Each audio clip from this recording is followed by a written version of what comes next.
नमस्कार मंडळी. तर हा ब्लॉग आहे 13 जानेवारीचा, म्हणजेच पौर्णिमेच्या दिवसचा. तर दर पौर्णिमेला आमच्या गावातल्या श्री संत मूर्खोजी महाराज मंदिरावर पालखी सोहळ्याचा व महाप्रसादाचा कार्यक्रम असतो. तर मग त्याकरिता आज सकाळीच महाराजांचं दर्शन घेतलं, वावरात चक्कर मारला आणि पोहोचलो दुकानात. आज मला पालखी सोहळ्याला लवकर जायचं होतं, त्यासाठी मी 4 वाजता दुकान बंद केलं आणि आलो घरी येऊन आपला युनिफॉर्म घातला आणि पोहोचलो मंदिरावर. मी पोचल्यानंतर पालखी सोहळ्याला सुरुवात झाली. पालखीत सर्वांनी खूप आनंद घेतला आणि हो, आमच्या महाराजांचं दर्शन घेतल्यावर इथे एक वेगळंच समाधान वाटते. त्याकरिता तुम्ही सुद्धा एकदा आमच्या संस्थानला अवश्य भेट द्या आणि महाराजांचं दर्शन जरूर करा. इथं आल्यानंतर जे समाधान मिळते ते तुम्हाला कुठेच मिळणार नाही.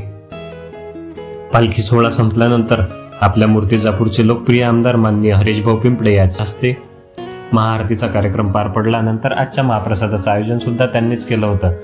आरती संपल्यानंतर सर्वांनी महाप्रसाद घेतला आणि आपला आजचा कार्यक्रम इथेच संपला. तर आमच्या संस्थानला सर्वांनी नक्की एकदा भेट द्या. भेटू पुढच्या ब्लॉगमध्ये. तोपर्यंत जय गजानन माऊली.